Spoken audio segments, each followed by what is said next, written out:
Muy bien, tal como lo dijimos, entremos en materia entonces en este momento. ¿Cuál es nuestro oficio?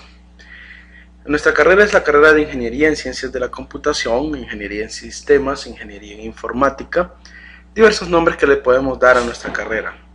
Y dentro de la carrera hay diferentes áreas de especialización que hoy día podemos encontrar. Por ejemplo, podemos encontrar el área de especialización en lo que es infraestructura tecnológica, que es todo lo que tiene que ver con servidores, con administración de data centers, administración de directorios activos, todo lo que tiene que ver con lo que es el centro de datos de una empresa. Así como incluida también la seguridad informática, que es un tema muy importante, las telecomunicaciones, etcétera, que vendría a ser la otra área de especialización importante. Podemos hablar de lo que son las bases de datos, o ser un experto en gestión y administración de DBMS. Encontramos áreas de especialización en servicios y soportes a los usuarios, y encontramos especialización en el área de desarrollo de sistemas, entre otras. Pero dentro de todas esas especializaciones, nuestro oficio principal y la razón de ser de la informática es la automatización de procesos. Hacer que aquellos procesos que sean manuales, que aquellas actividades que se realizan de una manera no óptima y que requieren de muchos pasos o de mucho esfuerzo humano para poder realizarse, pueda ser automatizada mediante sistemas computacionales, particularmente en nuestro caso por medio de software. Lo siguiente es ¿por qué programación estructurada? Bien, ahí tenemos esas imágenes. Primero, antes del paradigma de la programación estructurada existía la famosa instrucción GoTo. La tenemos en el ejemplo. Eso significa, en esas dos líneas, significa de que la palabra Hello Wikipedia se va a estar repitiendo para siempre, porque en la línea 20 del programa lo regresa siempre a la línea 10. El problema con la instrucción GoTo es que desde cualquier lugar de un programa, de un lenguaje de programación, se podía saltar a diferentes partes o a los diferentes números de línea del mismo programa. Si el programa tenía cientos o miles de líneas de código, se imaginan lo difícil que era poder dar seguimiento a ese programa si este constantemente estaba saltando de un lado a otro, y al final lo que teníamos era básicamente un código de espagueti. Para solucionar ese problema, pues se propuso el paradigma de la programación estructurada, que es básicamente tener tres tipos de instrucciones: instrucciones secuenciales, instrucciones condicionales y instrucciones iterativas o ciclos repetitivos o bucles, que es lo que vamos a estar prácticamente estudiando durante todo el curso. Durante el curso vamos a estudiar lo que son instrucciones secuenciales, entre ellas declaración y asignación de variables, estructuras condicionales del tipo si y del tipo casos, estructuras iterativas del tipo hacer para, hacer hasta, etcétera, etcétera. Vamos a ir poco a poco conociendo en más detalle esto. Bien, pero ¿cuáles son los paradigmas actuales de la programación?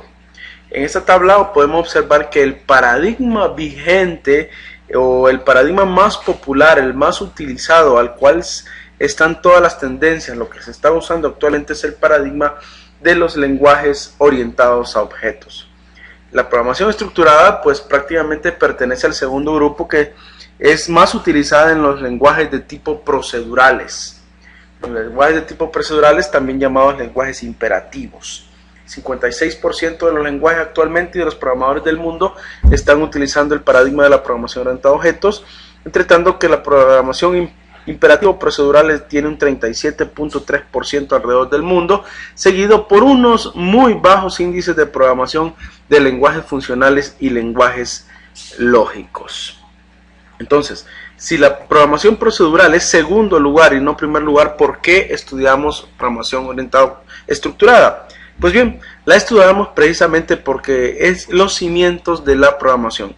Podríamos fácilmente llamarle a este curso Fundamentos de Programación, pero debemos ser claros, debemos conocer los fundamentos de la programación, pero tratar de pasar, y esta debe ser la meta de cada uno de ustedes, tratar de pasar lo más pronto posible a el paradigma de la programación orientada a objetos.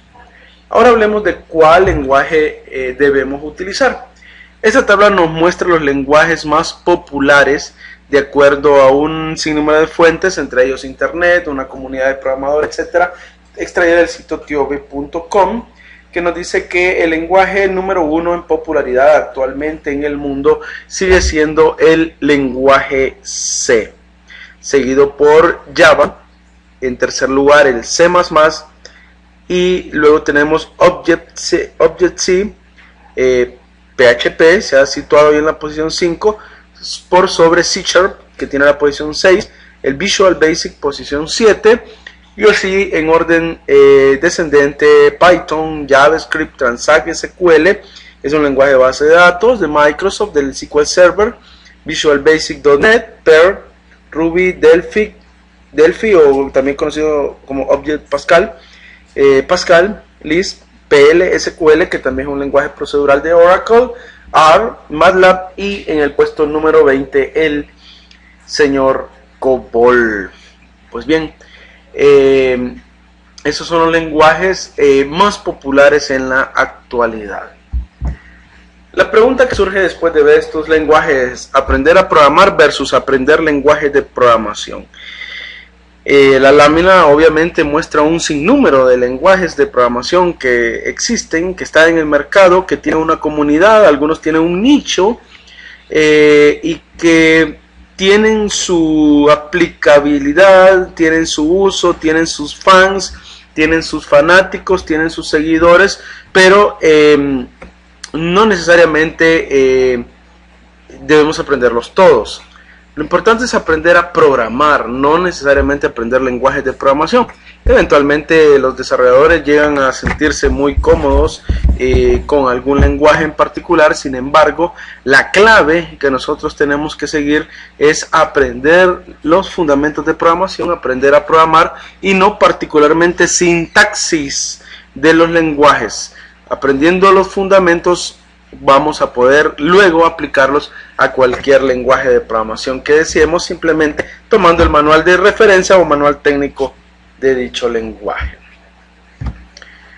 Bien, ahora hablemos del proceso de enseñanza-aprendizaje. ¿Quién es el responsable? En la primera lámina podemos observar un maestro de la vieja usanza. Es un maestro en ese paradigma de la educación. El maestro es el experto. El maestro enseña la verdad absoluta y el alumno recibe pasivamente esas enseñanzas. Por otro lado tenemos el paradigma del siglo XXI, el paradigma donde tenemos el e-learning, el paradigma donde tenemos la informática, donde tenemos internet, donde tenemos una serie de herramientas que no existían en la antigüedad, pero que el viejo paradigma educativo los mantiene, se mantiene como si no existiesen.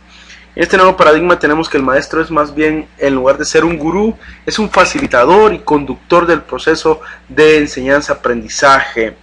El maestro promueve la búsqueda de la verdad y no enseña verdad absoluta, sino que promueve que el estudiante busque esa verdad, investigue, se cuestiona a sí mismo y se cuestiona sus conocimientos. A este segundo paradigma es al que nosotros tenemos que apuntar, es el que tenemos que enfocarnos.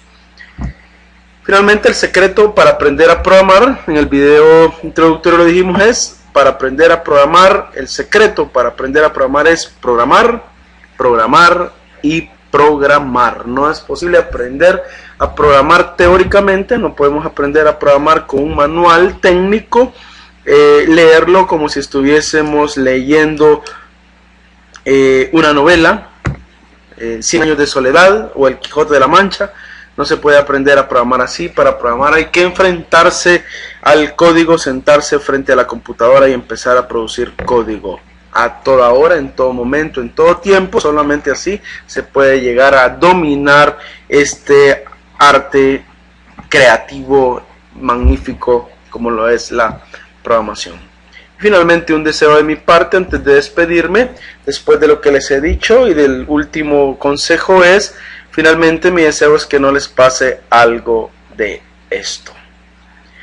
Bienvenidos a su curso entonces de programación estructurada. Durante los próximos 3 meses estaremos compartiendo muchas cosas interesantes.